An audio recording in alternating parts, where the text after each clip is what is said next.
Are you a boy or girl?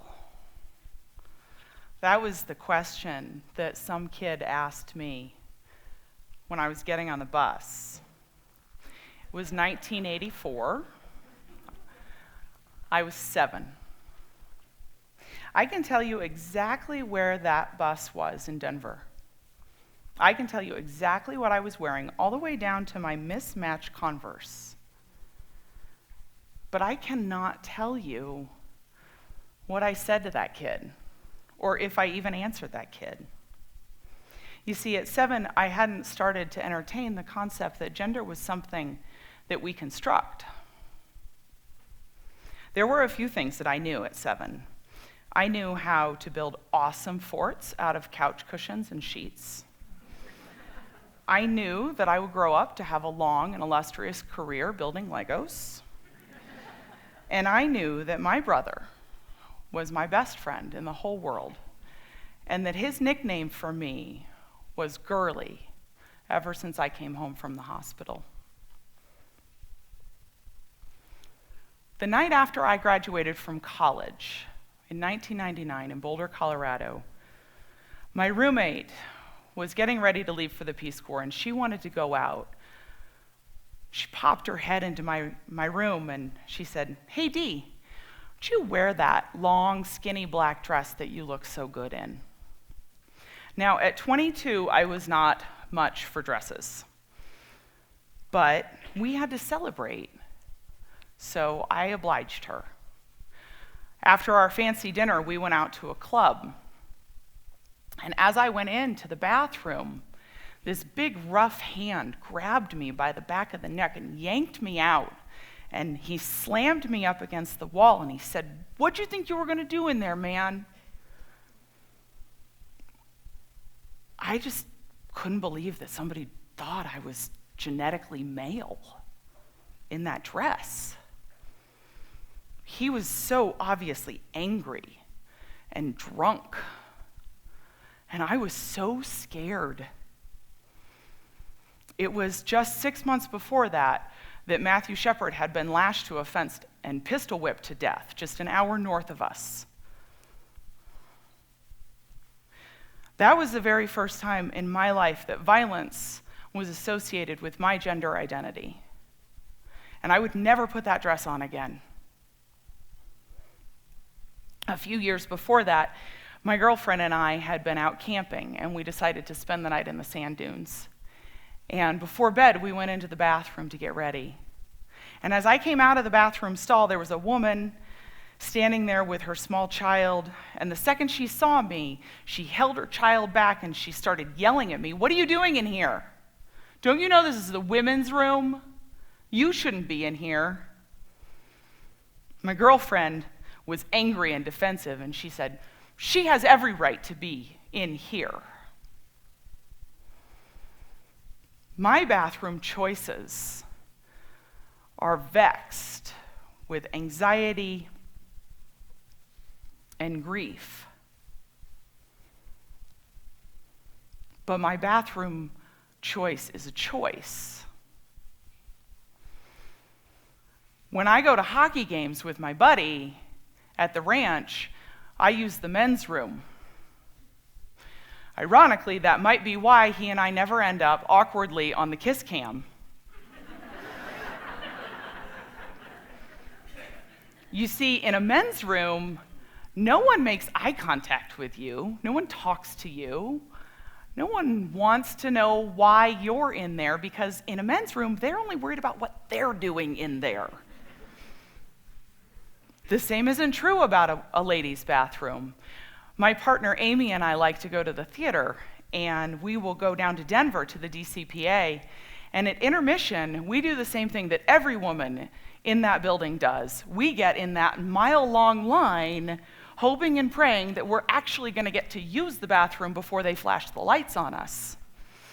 And as we stand in that line and we get closer to the front, I feel the anxiety of the women around me start to build.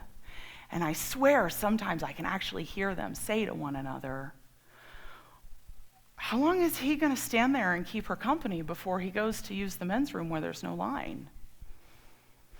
Amy and I have this really fun game that we like to play sometimes. The closer and closer we get to the front of the line, right before we're about to go into the bathroom, she'll say in the loudest voice possible, "Hey babe, do you have a tampon for me?"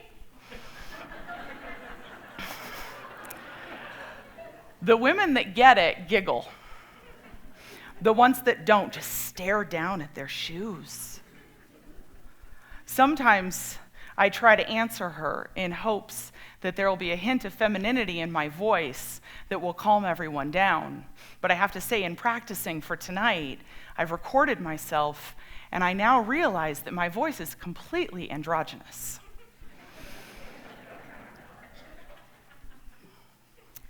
When buildings are built, there's a code. Specifically, there's a permit that you fill out. And you must have a requisite number of bathrooms for men and bathrooms for women. And once you've achieved that magic number of toilets for men and toilets for men, only then can you add that all-elusive third bathroom. In airports and shopping malls, those bathrooms are labeled family restrooms. And in old public use buildings, they're often referred to as handicap bathrooms. I call them gender-neutral bathrooms. For me, they're a safe space without judgment. The building that I work at in District 6 is lucky enough to have one of these third bathrooms. Except that in my building, nobody refers to it with those terms. We call it the number 2 bathroom. And as you can imagine, the door is often closed and locked. But that's the bathroom I prefer to use. And early in my career at District 6, I realized that once a month, on a Wednesday, all of the principals from the district will come to our building for this 4-hour-long meeting. And when I identified this, I identified that I would have to hold it for 4 hours, so as to not end up in an awkward moment with a principal that didn't yet know me and my gender identity. Well, there was one day where that number 2 bathroom door had been consistently closed all morning, and I simply didn't want to hold it. In fact, I had resolved for myself that I would just go to the bathroom like any other professional would do while they're at work. And so I went to the women's bathroom. And as I came out, I was standing opposite a male principal. And as I looked at him, I saw in his gaze this concern and question and a little bit of judgment.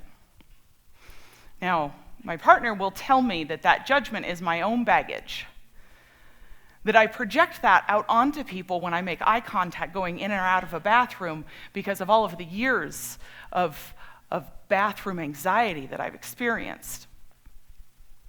That might be true, but it didn't change the fact that I walked away from that encounter with that male principal scared that he would tell somebody that I was a pervert and I would lose my job.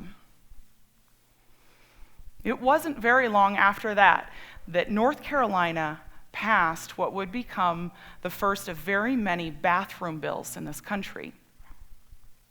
These bills require that a person use the bathroom that aligns with the gender that they were assigned at birth, not their gender identity.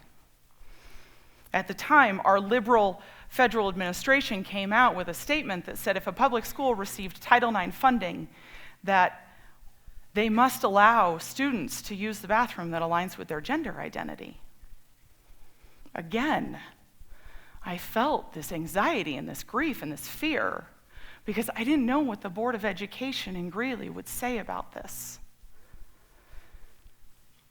What would my superintendent, my new superintendent, have to say? And would her statement affect my ability to go to the bathroom while I was at work, which in turn would affect my ability to work? I told you at the beginning that I fancied myself a career in Lego building. For me, this figure was complete freedom. I think that marketers designed it in these bold primary colors so it would appeal to children, but I have to tell you, it is its lack of figure or defining hair that truly appeals to children, because it doesn't have any boundaries. It doesn't have to fit in a dichotomous gender. For me, it was the ultimate expression, and I could spend hours being exactly who I am and not have to worry about what that said about me. For me, being here tonight on this stage, telling you my story, it feels like this. Andy? It's like this. He's gonna get it. It feels like I've been torn open. Thank you. Made it feel less torn open because you laughed. It's hard to talk about this. It's hard because it's so deeply personal, the way that we define ourselves, right? For me, this has been a struggle for my whole life. But I realize every day when I come to work that there are children in our community who are judged because of their religion or their language or their skin color or their ethnicity or their sexual orientation or their gender identity. And for me, doing this to myself in front of all of you creates space for them to be seen as exactly who they are and not how they look. Last Friday, I was in my office and I was getting really psyched for this event. And a coworker brought this photo to me. This was taken in a doctor's office here in Greeley Friday morning. Now, you have to understand that I grew up in a very religious household. And so for me, anything that has demonic connotations is bad and horrible. And my coworker was worried about this, and I said, Deb, don't worry. Haters are going to hate. Yeah, I'm doing this thing, and I'm talking about my gender identity, but it'll be okay. I don't want you to worry about this. And I sent her along her way. And after she left, I locked my office door, and I put up the Do Not Disturb sign, and I got on my phone, and I called Amy, and I absolutely broke down into racking sobs. And I said, Amy, I can't do this. I can't get on that stage and tell these people what it's like for me because they think that I'm the devil.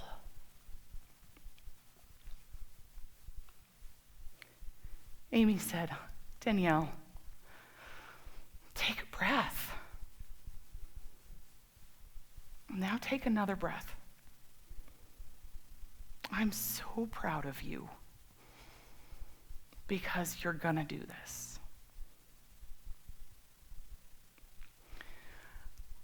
It's important for us as a community to create space where children feel safe on a poster because they're brave enough to come out and speak about who they are. And that's why I do this. I would very much like to thank two very important people. This is my partner Amy and our daughter Eva, and they're here. And it's only because of their undying love and generosity in my life that I am capable of standing on this stage and sharing my story with you, and that I am capable to get up every single morning and drive to Greeley and do everything in my power to feed healthy meals to 23,000 students in this community. They see me for exactly who I am. And I appreciate that. That is our gift to give. Thank you.